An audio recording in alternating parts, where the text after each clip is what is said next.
Olá, você que gosta, você que ama, você que quer aprender a palavra de Deus. Nós vamos aprender sobre o movimento denominado Tabernáculo da Fé. E tudo que eu vou ensinar você encontra na nossa série apologética. Deixa eu mostrar para você. Ela é formada de 6 volumes, cada volume tratando de 5 movimentos religiosos. Você tem tudo sobre as testemunhas de Jeová, adventismo, espiritismo, hinduísmo, islamismo. São 30 temas, sempre com a história do movimento, quem fundou o movimento, quem ensina o movimento e comparando as doutrinas com a Bíblia, com a palavra de Deus. Se você tiver interesse em adquirir uma coleção, é só acessar o nosso site, o www.icp.com.br.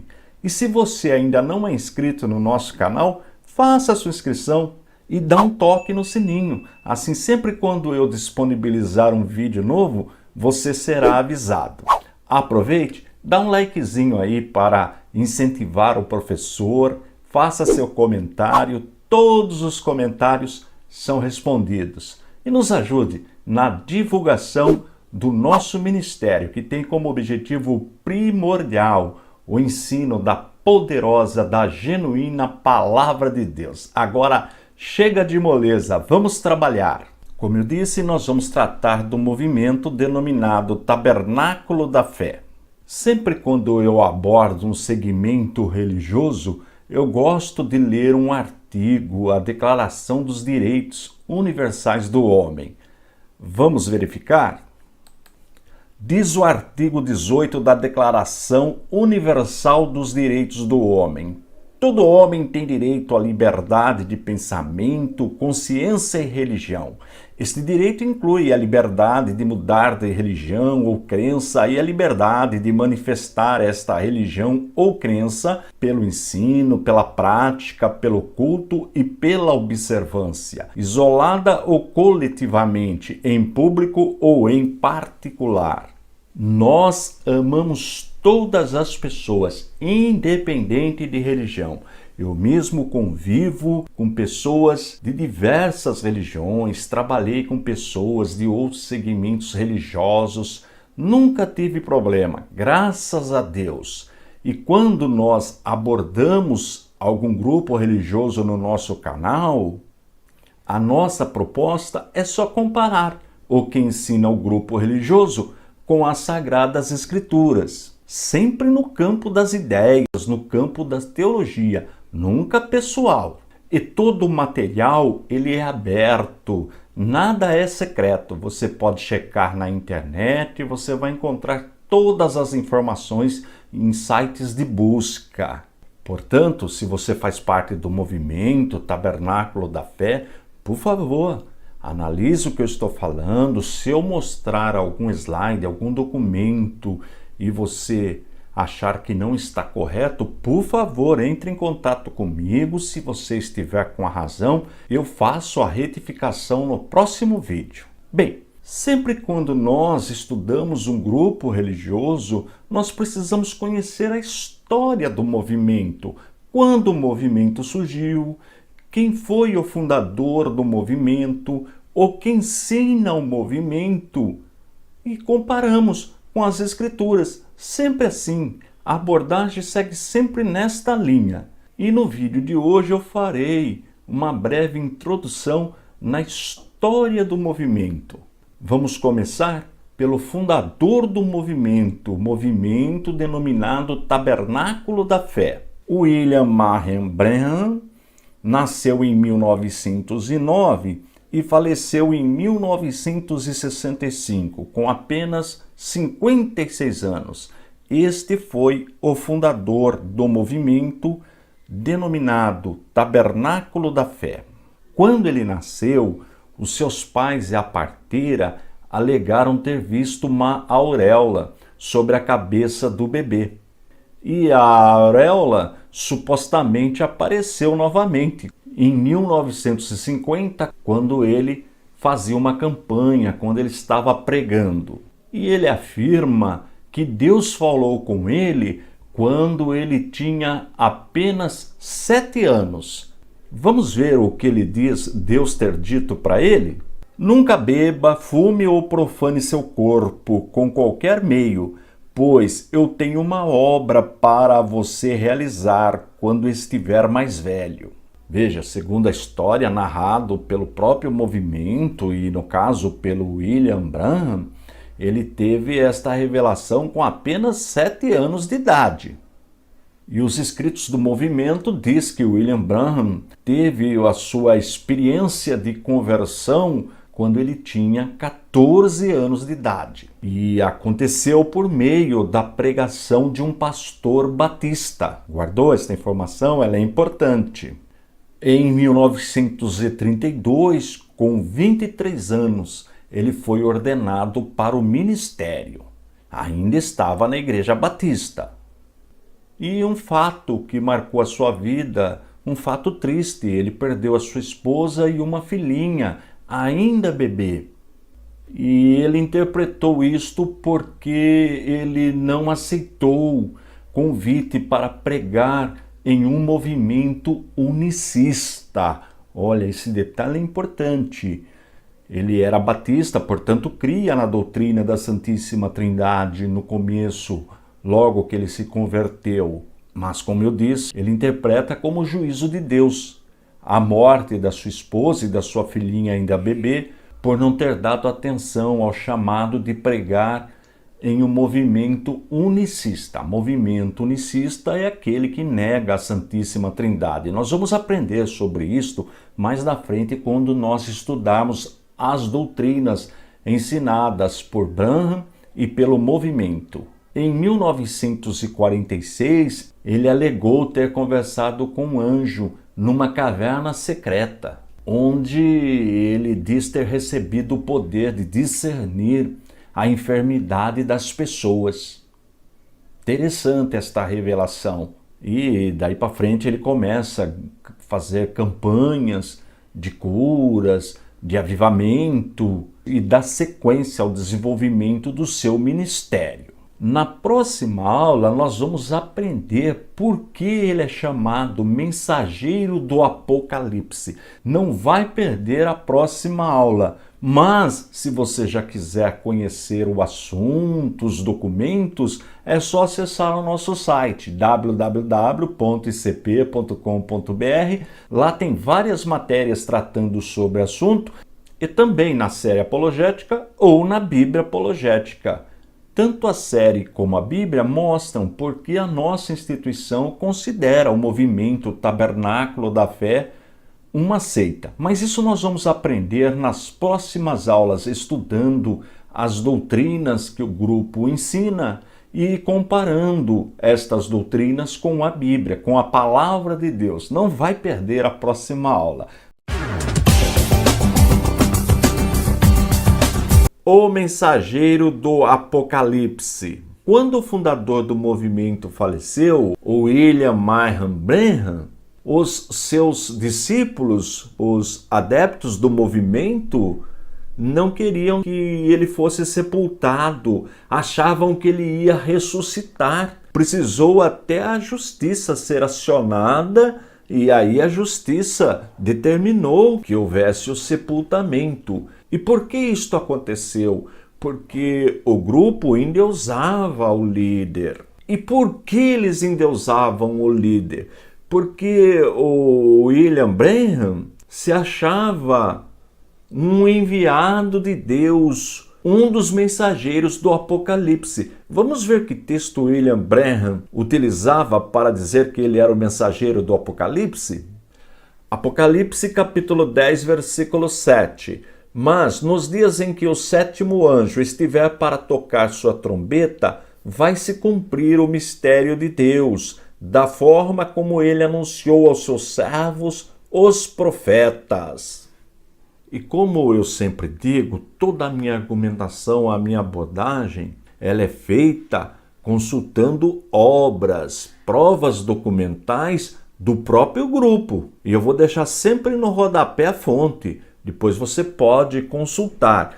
E todos esses slides que eu apresento, eles estão disponíveis no nosso site. no www.icp.com.br. Querendo, você pode baixá-los. Vamos verificar como o grupo interpreta Apocalipse 10 e 7? Vamos confirmar na literatura do grupo. Vamos ver? Esta é uma profecia cumprida, pois os mistérios de Deus têm sido consumados através do ministério do irmão William Marion Branham. Este profeta foi enviado por Deus para esta era e tem pregado a mensagem que Deus lhe ordenou. A palavra pura de Deus, tal qual saiu da boca dos profetas e apóstolos. E embaixo você tem a fonte para você consultar. O que William Branham fez? Ele deu uma interpretação particular para os textos de Apocalipse capítulo 2 e capítulo 3, onde é tratado das igrejas da Ásia Menor, que nós estamos aprendendo em Apocalipse versículo por versículo. E eu já comentei nas aulas sobre Apocalipse versículo por versículo que existem 3 interpretações para as igrejas da Ásia Menor. Uma delas é preterista, aqueles que ensinam que o fato já ocorreu, que as cartas foram enviadas para 7 igrejas da Ásia, que são igrejas geográficas, físicas, portanto, já se cumpriu tudo. Tem a interpretação que coloca cada igreja em um período histórico, desde a descida do Espírito Santo até os dias atuais, e tem a interpretação que vê estas igrejas hoje, na atualidade, a igreja como um todo, distribuída no mundo inteiro, e encaixam estas cartas no comportamento da igreja da atualidade. Mas ele deu uma interpretação particular. Vamos ver a interpretação que ele deu para o capítulo 2, capítulo 3 de Apocalipse? Ele fez o seguinte, ele disse que a igreja de Éfeso, ela começa no ano 53 e vai até o ano 170, ano Domini, né? Lógico, depois de Cristo. E o mensageiro de Apocalipse é o apóstolo Paulo. A igreja de Esmirna, 170, 312, Irineu seria o anjo desta igreja. Pérgamo, de 312 a 606, Martinho. Teatira, de 606 a 1520, Columba. Sardes, de 1520 a 1750, Martinho Lutero. Filadélfia, de 1750 a 1906, John Wesley. E Laodiceia, de 1907, aqui está 1965, porque foi o ano que ele morreu. Seria o anjo mensageiro, seria ele, William Branham. Para nós que estudamos a palavra de Deus, que examinamos com muito cuidado, não tem como aceitar essa interpretação. É uma interpretação que não tem base, não tem fundamento. Mas o grupo acreditou nas palavras dele. Veja, William Branham se intitula o mensageiro de Apocalipse capítulo 10 e versículo 7. Agora nós precisamos checar a palavra de Deus e se realmente é verdade o seu ensinamento ou não. E para isso nós temos um aferidor, que é a própria Bíblia. A Bíblia interpreta a própria Bíblia. Nós já temos aprendido isso. Vamos verificar como aferir o que o fundador do movimento Tabernáculo da Fé disse. Vamos ver o que a Bíblia fala sobre o verdadeiro profeta e o falso profeta? Vamos verificar? Deuteronômio capítulo 18, versículos de 21 a 22. E, se disseres no teu coração, como conhecerei a palavra que o Senhor não falou? Quando o profeta falar em nome do Senhor e essa palavra não se cumprir, nem suceder assim, esta é a palavra que o Senhor não falou. Com soberba falou aquele profeta, não tenhas temor dele.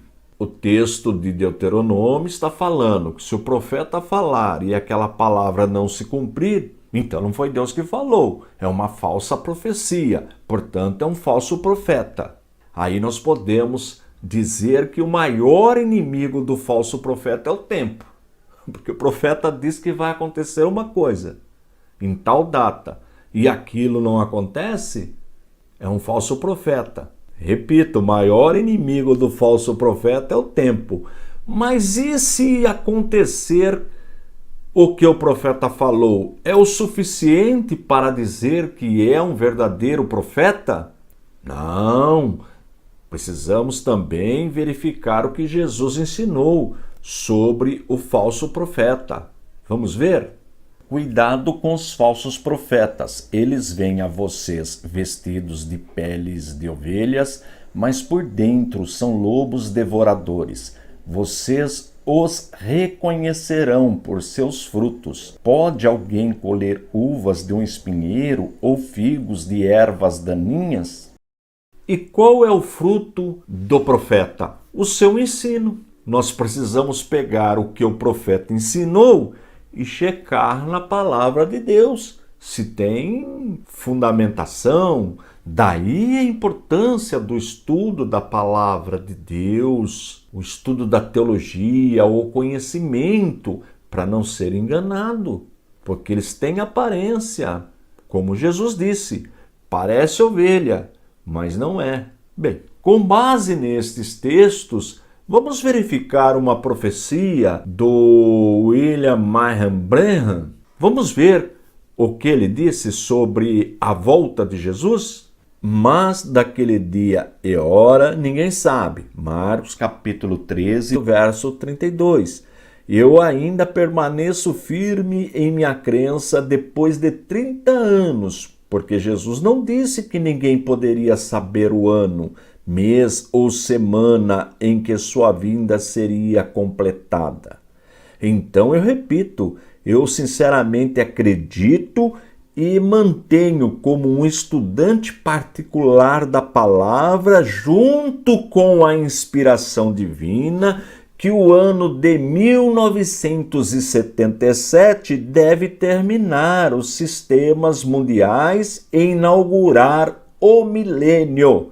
Aí embaixo está a fonte para você conferir. Esta obra é do fundador do movimento, do William Branham. Bem, como nós vimos em Deuteronômio, que se o profeta falar em nome do Senhor e o que ele falar não se cumprir, esse profeta não é um profeta verdadeiro. Esse profeta é um falso profeta. E veja, o William Branham disse e registrou a sua profecia. Nós temos a fonte. A obra é pública, ela está na internet. Viu que eu deixei ali em destaque 1977, coloquei na cor amarela. Jesus voltou em 1977? Agora veja a interpretação que ele deu, que Jesus falou que não sabia a hora e o dia, mas Jesus não falou nada do mês, da semana e do ano. É brincadeira. E aí ele marcou a data, 1977, ele morreu antes. Ele morreu em 1965. Lembra daquilo que eu disse? O maior inimigo do falso profeta é o tempo. Isso aconteceu com as testemunhas de Jeová, isso aconteceu com o fundador do mormonismo, Joseph Smith, isso também aconteceu com William Miller, um dos pioneiros do adventismo, e está aí, ó. A profecia do William Marion Branham não se cumpriu, infelizmente, vai para a galeria dos falsos profetas. Agora, e os seus ensinos? Será que eles estão em conformidade com a palavra de Deus? Nós vamos aprender. Na próxima aula nós vamos ver as doutrinas do movimento denominado Tabernáculo da Fé, se essas doutrinas estão em conformidade com as Sagradas Escrituras. O grupo nega uma doutrina fundamental da fé cristã, a doutrina da Santíssima Trindade. Vamos ver o que o grupo escreveu para negar esta doutrina fundamental da fé cristã? A fonte para você checar estará sempre no rodapé do slide. Diz assim: se qualquer trinitariano aqui somente se soltasse um minuto, você poderia ver que o Pai, Filho e Espírito Santo não são três deuses, são três atributos do mesmo Deus. Deus expresso em Jesus Cristo, que era ambos Pai, Filho e Espírito Santo, a plenitude da divindade corporizada. Veja que o texto diz três deuses e nunca a definição de trindade significou três deuses. A palavra trindade foi usada por Tertuliano no segundo século e a definição é que nós cremos em um único Deus. Assim como o grupo denominado Tabernáculo da Fé também crê em um único Deus. Mas nós encontramos em Deus, na divindade, três pessoas distintas: a pessoa do Pai, a pessoa do Filho e a pessoa do Espírito Santo. Então veja que o texto que eu li, ele não está correto. O texto está dizendo que trindade significa três deuses. Não, isto nunca significou. Você pode consultar qualquer dicionário, qualquer site de busca. Trindade, repito, nunca significou a crença em três deuses, porque o cristianismo é uma religião monoteísta. Nós cremos em um único Deus. E aí o texto está dizendo que só existe uma pessoa na divindade. E a manifestação de Deus como Pai, como Filho, como Espírito Santo, ele atribui a atributos da divindade. Aí nós também não concordamos. Vamos ver mais um texto do grupo?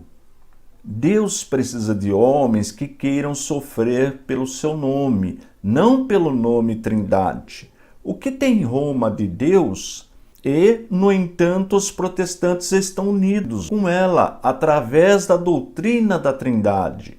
A fonte está embaixo. Uma coisa muito importante, que existem muitas doutrinas em outras religiões que nós concordamos, porque são bíblicas.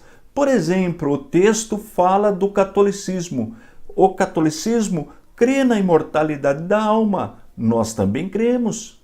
O catolicismo crê na existência do inferno. Nós também cremos.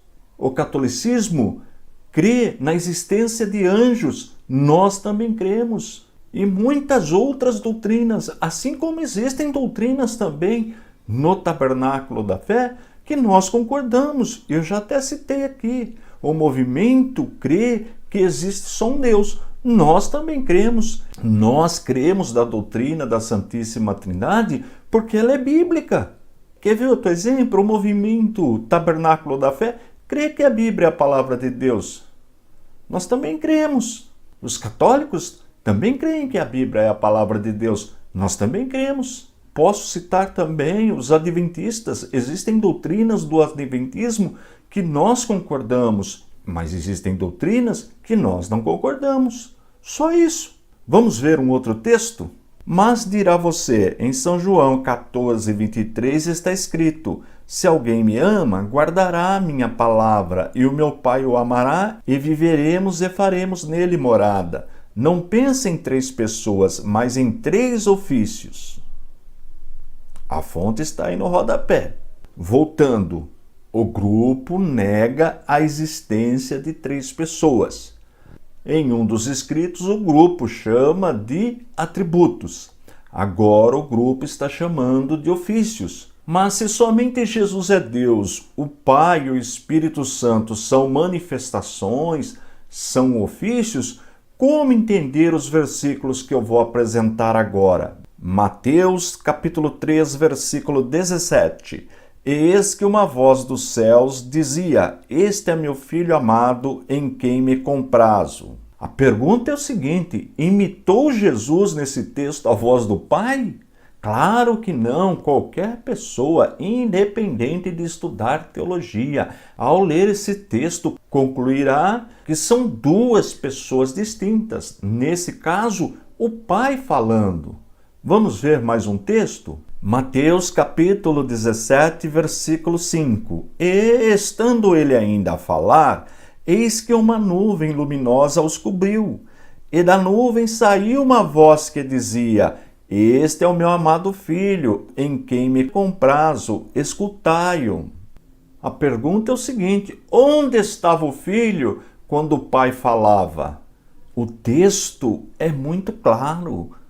Qualquer pessoa, independente de estudar teologia, concluirá que são duas pessoas distintas, o pai e o filho. Vamos ver mais um texto? João capítulo 17, versículo 4. Eu glorifiquei-te na terra, tendo consumado a obra que me deste a fazer. De novo, o texto é claro, são duas pessoas. Jesus não está falando dele mesmo. Qualquer pessoa, sabendo ler, chegará a esta conclusão. Vamos ver mais um texto? Atos capítulo 13, versículo 2. Enquanto eles estavam adorando o Senhor e jejuando, o Espírito Santo disse: Separem-me agora Barnabé e Saulo para a obra que os tenho chamado. De novo, será que nesse texto Jesus estava imitando a voz do Espírito Santo? Veja que os textos são claros. Não requer interpretação aprofundada. Mostra que o Espírito Santo está separando, o Espírito Santo está falando. Vamos em frente? Lucas 23, versículo 34. Mas Jesus dizia: Pai, perdoa-lhes, porque não sabem o que fazem. Então, para repartir as roupas dele, lançaram sortes. Duas questões nesse texto. Jesus estava falando com ele mesmo? Não, o texto é claro. Qualquer pessoa ao ler o texto chegará à seguinte conclusão: que Jesus está falando com o Pai, outra pessoa. A continuação do texto diz que eles lançaram sorte para ver quem ficaria com as vestes de Jesus. Ficar com as vestes do Pai? Não, ficar com as vestes do Filho. Tudo muito claro. Vamos ver mais textos? Lucas capítulo 23, versículo 46. Então Jesus clamou em alta voz: Pai, nas tuas mãos entrego o meu espírito. E dito isto, expirou. Seria uma fraude se não existisse uma pessoa chamada Pai distinta do Filho. Afinal, quem morreu? Foi Jesus, não foi o Pai, e nem o Espírito Santo. Quem pagou o preço do nosso resgate foi Jesus, nosso Senhor. Percebeu com estes versículos? Existem outros, mas estes são o suficiente para entendermos que são três pessoas: pessoa do Pai, do Filho e do Espírito Santo, mas um único Deus. O Pai é Deus, o Filho é Deus e o Espírito Santo também é Deus, mas só existe um Deus. Isso que precisa ser entendido, que é a definição da palavra Trindade. Vamos verificar mais algumas provas de que Jesus não é o Pai? Vamos ver na palavra de Deus? A Bíblia interpreta a própria Bíblia. Veja que eu não estou usando nenhuma outra literatura, exceto a palavra de Deus. Vamos ver mais provas na Bíblia, mostrando que Jesus não é o Pai. Mateus capítulo 5, versículo 16. Assim brilhe também a luz de vocês diante dos outros, para que vejam as boas obras que vocês fazem e glorifiquem o Pai de vocês, que está nos céus. O Pai está no céu. Jesus, quando estava falando, ele estava na terra. Não precisa ser estudante de teologia para entender isso aí. Vamos ver mais textos? Mateus capítulo 5, versículo 48. Portanto, sejam perfeitos como é perfeito o Pai de vocês que está no céu.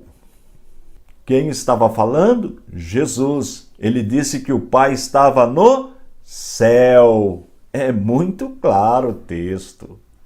Vamos ver mais um? Efésios 1 capítulo, versículo 3. Bendito seja o Deus e Pai de nosso Senhor Jesus Cristo, que nos abençoou com todas as bênçãos espirituais nas regiões celestiais em Cristo. Percebeu? Tranquilão? Não há dúvida. Se você faz parte do movimento, por favor, faça uma reflexão, analise esses textos bíblicos. Não tem como dizer que o Filho é o Pai ou que o Filho é o Espírito Santo. Não tem como, são pessoas distintas. O texto bíblico é claro. Vamos ver mais um? João capítulo 5, versículo 30. Eu nada posso fazer por mim mesmo, assim como ouço, julgo. O meu juízo é justo, porque não procuro a minha própria vontade, e sim daquele que me enviou. Quem enviou Jesus? O Pai. O texto é claro. Vamos ver mais um? João capítulo 10, versículo 15. Assim como o Pai me conhece e eu conheço o Pai, eu dou a minha vida pelas ovelhas. Se Jesus fosse o Pai, não teria sentido esse texto. São pessoas distintas. Independente de conhecer as doutrinas bíblicas, o texto é claro. Vamos ver mais um? João capítulo 15, versículo 24. Se eu não tivesse feito entre eles as obras que nenhum outro fez, eles não teriam nenhum pecado. Mas agora não somente viram, como também odiaram, tanto a mim como meu Pai. Creio que estes textos são o suficiente para entendermos que o Pai não é o Filho. Agora nós precisamos também ver algumas provas bíblicas de que Jesus não é o Espírito Santo, como ensina o movimento Tabernáculo da Fé. Nós vamos aprender que o Espírito Santo é uma pessoa e é uma pessoa distinta. O Espírito Santo não é o Pai e também não é o Filho. Vamos para o nosso primeiro texto? João capítulo 5, versículo 32. Outro é o que dá testemunho a respeito de mim. E sei que o testemunho que ele dá a respeito de mim é verdadeiro. Como eu disse no início do vídeo, independente de religião, é uma questão gramatical. Qualquer pessoa lendo esse texto notará que se trata de duas pessoas. Jesus está falando de outra pessoa, portanto, não pode ser ele mesmo. Não é uma questão de receber revelação. Não, o texto é claro. Como eu disse, não precisa de hermenêutica, de conhecer a arte de interpretar o texto bíblico. Não. Sabendo ler, chegará automaticamente à conclusão que Jesus está falando de outra pessoa. Vamos ver outro texto? João capítulo 16, versículo 7. Mas eu lhes digo a verdade. É melhor para vocês que eu vá, porque se eu não for, o Consolador não virá para vocês. Mas se eu for, eu o enviarei a vocês. Como nós sabemos, Consolador é o Espírito Santo. O texto deixa claro que se trata de outra pessoa. Não tem como ser o próprio Jesus. Percebeu? Não precisa de conhecimento teológico para entender que se trata de uma outra pessoa. É uma questão gramatical. Vamos prosseguir? Lucas capítulo 12, versículo 10. Todo aquele que disser uma palavra contra o Filho do Homem, isso lhe será perdoado. Mas, para o que blasfemar contra o Espírito Santo, não haverá perdão. Percebe? De novo, o texto é muito claro, quer dizer, não existe perdão para quem blasfemar contra o Espírito Santo. Falar até contra Jesus é errado, é pecado, mas tem perdão. Agora, contra o Espírito Santo não tem perdão. Portanto, o Espírito Santo só pode ser outra pessoa. Bem, como eu estou falando de pessoa, o grupo Tabernáculo da Fé não aceita o Espírito Santo como uma pessoa. Vamos ver um texto da literatura do grupo para confirmar o que eu estou falando? Perguntamos: o Espírito é pessoa? A Bíblia diz que não. Espírito não é pessoa. A fonte está embaixo. Lembrando que todos estes slides, esses documentos que eu apresento durante a aula, estão disponíveis no nosso site, no www.icp.com.br. Se você quiser baixá-los para os seus estudos, utilizá-los como material didático, fique à vontade. Voltando ao texto, o grupo ensina que o Espírito Santo não é uma pessoa. Primeiro, precisamos entender o que é uma pessoa, o que é ter personalidade. Já estudamos e aprendemos as 3 faculdades da personalidade: o intelecto, a emoção e a vontade. Todo ser que tem estas 3 faculdades é um ser pessoal.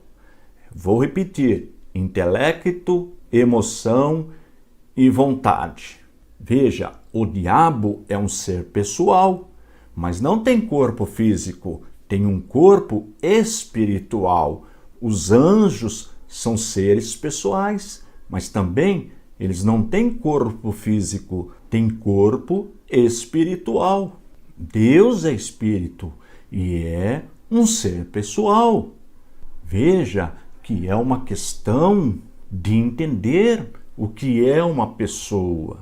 Agora nós vamos verificar nas Escrituras estas 3 faculdades para provar que o Espírito Santo é uma pessoa. Vamos checar? Primeira carta aos Coríntios, capítulo 2, versículo 10. Deus, porém, revelou isto a nós por meio do Espírito, porque o Espírito sonda todas as coisas, até mesmo as profundezas de Deus. Percebe? Checar, conhecer, pesquisar faz parte do intelecto. Portanto, o Espírito Santo tem intelecto, tem conhecimento. Agora vamos ver a emoção, a sensibilidade. Efésios capítulo 4, versículo 30. E não entristeçam o Espírito Santo de Deus, no qual vocês foram selados para o dia da redenção. Verificou? Entristecer tem a ver com emoção. Rir, chorar, ficar triste, irado, isto tem a ver com a emoção. Portanto, o Espírito Santo tem emoção, ele pode se entristecer. Agora ficou faltando só a vontade. Vamos ver na palavra? Primeira carta aos Coríntios, capítulo 12, versículo 11. Mas um só e o mesmo Espírito realiza todas essas coisas, distribuindo-as a cada um individualmente, conforme ele quer. Notou? O texto está falando que o Espírito Santo tem vontade, ele age como ele quer, ele tem vontade própria. Portanto, podemos afirmar, sem sombra de dúvida, que o Espírito Santo é uma pessoa, porque ele tem as 3 faculdades da personalidade: o intelecto, a emoção e a vontade. Não é necessário ter corpo físico para ser uma pessoa.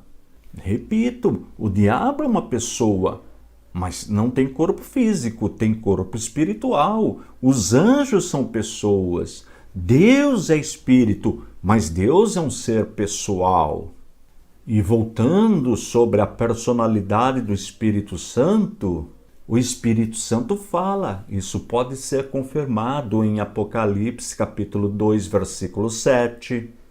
O Espírito Santo ensina, e isto pode ser confirmado em João, capítulo 14, versículo 26. O Espírito Santo testifica, isto pode ser confirmado em João, capítulo 15, versículo 26. O Espírito Santo ordena, isto pode ser confirmado em Atos dos Apóstolos, capítulo 13, versículo 2. O Espírito Santo guia, pode ser confirmado em Romanos, capítulo 8, versículo 14. Vou deixar para você como dever de casa, para você checar estes textos. Observando todos estes textos, fica difícil não aceitar o Espírito Santo como uma pessoa, como eu estou sempre repetindo, independente de estudar teologia. Basta saber ler e chegará a uma única conclusão, que o Espírito Santo de fato é uma pessoa. E muita atenção, devemos ter muito cuidado na maneira de tratar com o Espírito Santo, porque, como nós vimos, é possível entristecer o Espírito Santo. Isto pode ser confirmado em Efésios capítulo 4, versículo 30. É possível rebelar-se contra o Espírito Santo. Você pode conferir, por exemplo, Isaías capítulo 63 e verso 10. Fazer-lhe um agravo, Hebreus capítulo 10 e versículo 29, mentir ao Espírito Santo, olha o perigo. Atos dos Apóstolos capítulo 5, versículos 3 e 4, blasfemar contra o Espírito Santo nós já lemos, pode checar também em Mateus capítulo 12, versículos 31 e 32, resistir o Espírito Santo, isto pode ser confirmado em Gênesis capítulo 6, versículo 3. Fica aí como um dever de casa para você consultar esses textos. É muito importante ter conhecimento bíblico sobre a pessoa do Espírito Santo. E as Escrituras também nos ensinam que o Espírito Santo é Deus. Ele tem os atributos naturais da divindade. Vamos verificar nas Escrituras? Salmo 139, versículo 7. Para onde me ausentarei do teu Espírito? Para onde fugirei da tua face? Esse texto está falando que não existe possibilidade de se esconder do Espírito Santo, porque ele está em todos os lugares. Logo, o Espírito Santo é onipresente. E a onipresença é um atributo natural da divindade, de Deus. Só Deus é onipresente, só Deus pode estar em todos os lugares simultaneamente. Agora veja, o Pai é onipresente, o Filho é onipresente e o Espírito Santo também é onipresente. Mas não existem três onipresentes, existe só um onipresente, porque a onipresença é um atributo da divindade, um atributo de Deus. Logo, se o Espírito Santo é onipresente, ele é Deus. Vamos ver mais um atributo natural do Espírito Santo? Lucas, 1º capítulo, versículo 35. O anjo respondeu: o Espírito Santo virá sobre você, e o poder do Altíssimo a envolverá com a sua sombra. Por isto, também o ente santo que há de nascer será chamado Filho de Deus. Notou? Poder do Altíssimo, portanto, o Espírito Santo é todo-poderoso. Jesus, o Filho, também é todo-poderoso. O Pai também é todo-poderoso, mas só existe um todo-poderoso, que é Deus. Portanto, o Espírito Santo é Deus. Vamos ver mais um atributo natural do Espírito Santo? 1 aos Coríntios, capítulo 2, versículo 10. Deus, porém, revelou isso a nós por meio do Espírito, porque o Espírito sonda todas as coisas, até mesmo as profundezas de Deus. Ora, se o Espírito Santo sonda, conhece todas as coisas, ele é onisciente. E onisciência é um atributo da divindade, é um atributo de Deus. De novo, o Pai é onisciente, o Filho é onisciente e o Espírito Santo também é onisciente, mas só existe um onisciente, porque a onisciência é atributo da divindade. É assim que nós cremos e é assim que nós ensinamos. E esta é a doutrina da Santíssima Trindade. Vamos ver mais um atributo? Hebreus capítulo 9, versículo 14. Muito mais o sangue de Cristo, que, pelo Espírito Eterno, a si mesmo ofereceu sem mácula a Deus, purificará a nossa consciência de obras mortas para servirmos ao Deus vivo. Olha aí outro atributo da divindade, eternidade. O Espírito Santo é eterno, Jesus, o Filho, é eterno, o Pai é eterno, mas só existe um eterno, que é Deus. Portanto, o Espírito Santo é Deus. Olha que coisa maravilhosa é conhecer a pessoa do Espírito Santo. Na próxima aula, nós vamos aprofundar mais um pouquinho sobre a doutrina da Trindade, negada pelo movimento denominado Tabernáculo da Fé. E se você faz parte do grupo, por favor, examine os textos apresentados no vídeo, pesquise. É muito importante que você faça isso. Vimos na aula anterior que não é necessário conhecer a teologia para entender que o Pai não é o Filho, nem o Filho é o Espírito Santo, nem o Espírito Santo é o Pai. São pessoas distintas. E aprendemos também sobre a personalidade do Espírito Santo. O Espírito Santo é uma pessoa. Tudo isto foi ensinado na aula anterior. Portanto, é insustentável o argumento do movimento Tabernáculo da Fé que só existe uma pessoa na divindade. Não, são 3 pessoas e hoje nós vamos ver alguns textos. Vamos começar mostrando que o Pai é Deus. Isto está em Filipenses capítulo 2 e versículo 11. O texto diz assim: E toda língua confesse que Jesus Cristo é Senhor, para a glória de Deus Pai. Portanto, o Pai é Deus, para a glória de Deus Pai. Vamos agora para a primeira carta que João escreveu, capítulo 5 e versículo 20. Vamos ver nesse texto que Jesus também é Deus. Também sabemos que o Filho de Deus é vindo e nos tem dado entendimento para reconhecermos o verdadeiro. Estamos no verdadeiro, em seu Filho, Jesus Cristo. Este é o verdadeiro Deus e a vida eterna.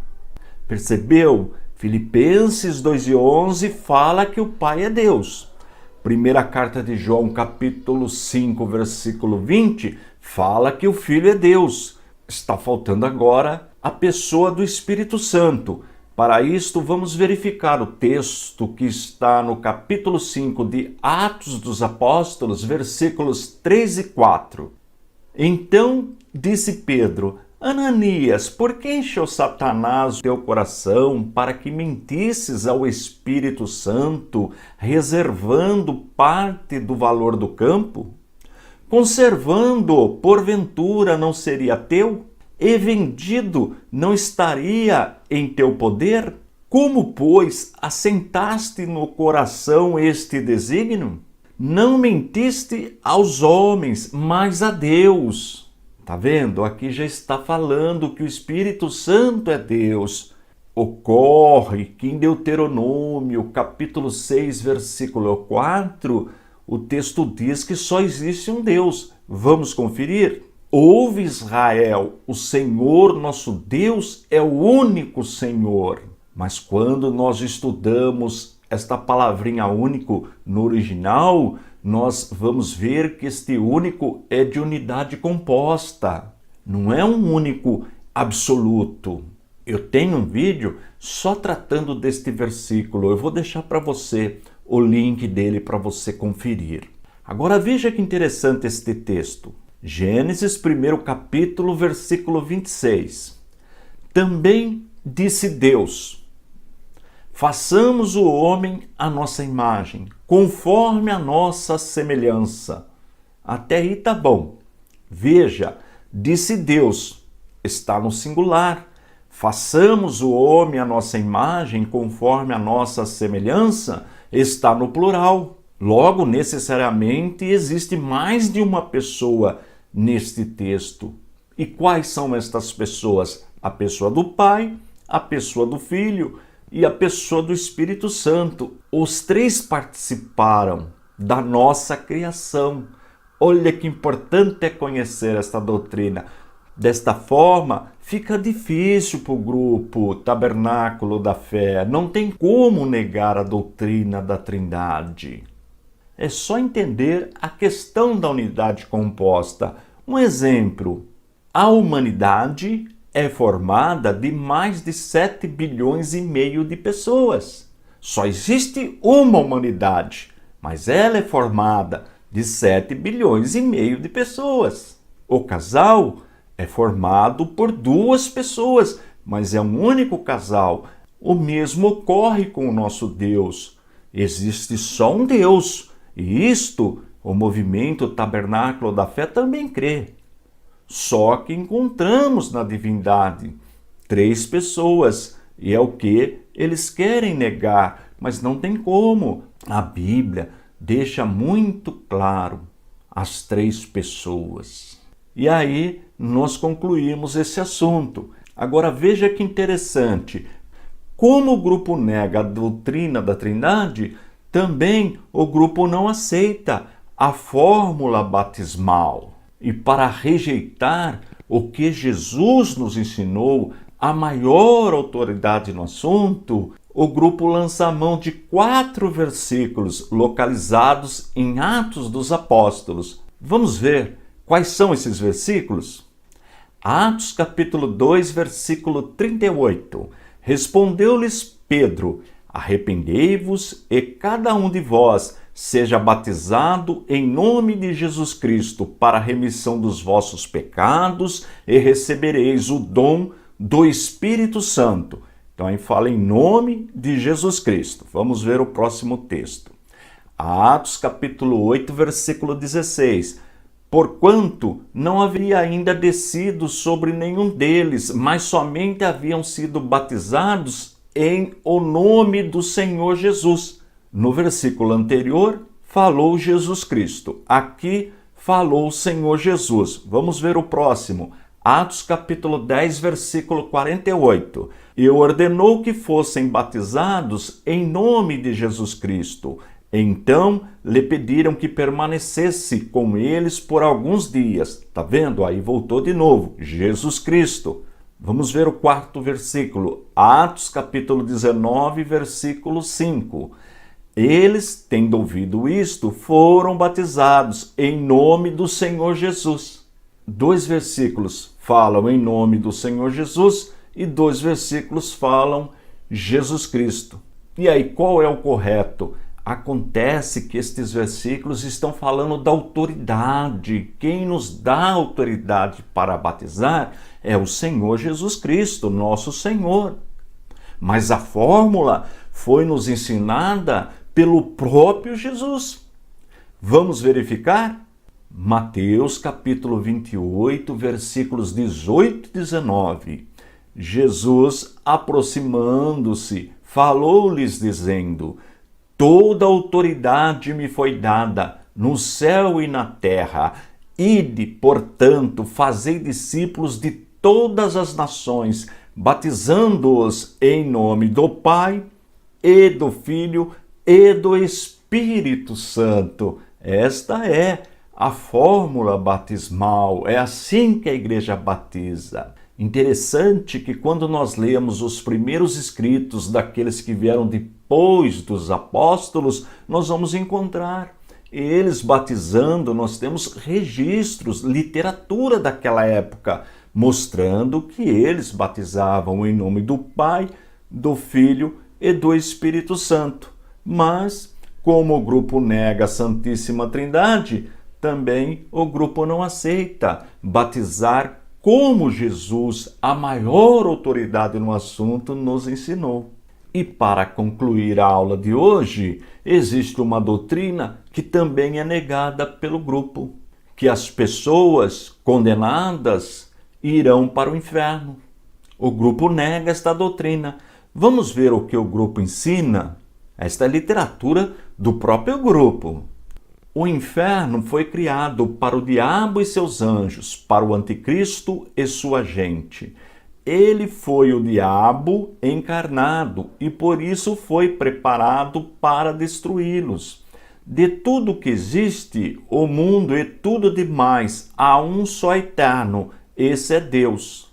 Então veja, eles não aceitam que as pessoas que não têm compromisso com Deus, que não temem a Deus, serão lançadas no inferno. Mas vamos ver o que a palavra de Deus nos ensina sobre o inferno? Mateus capítulo 25, versículo 48.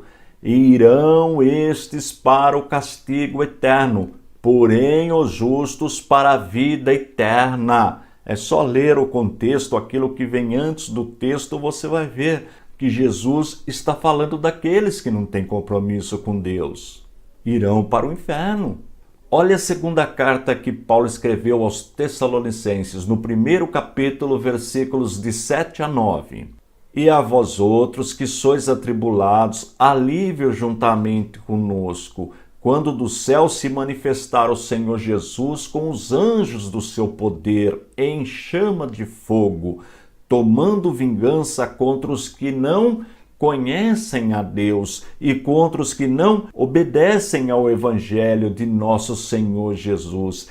Estes sofrerão penalidade de eterna destruição, banidos da face do Senhor e da glória do seu poder. Portanto, também não tem como aceitar esse ensinamento do grupo denominado Tabernáculo da Fé, que os ímpios não serão lançados no inferno. Os textos são claros. E assim concluo a matéria Tabernáculo da Fé. E se você não é inscrito no canal, faça a sua inscrição, dá um toque no sininho. Assim, sempre quando eu disponibilizar um vídeo novo, você já é avisado. Aproveite, dá um likezinho aí para incentivar o professor, faça seu comentário, todos os comentários são respondidos. E nos ajude na divulgação do nosso ministério, que tem como objetivo primordial o ensino da poderosa palavra de Deus. Estou indo embora, forte abraço e fiquem todos na paz de nosso Senhor e Salvador Jesus Cristo.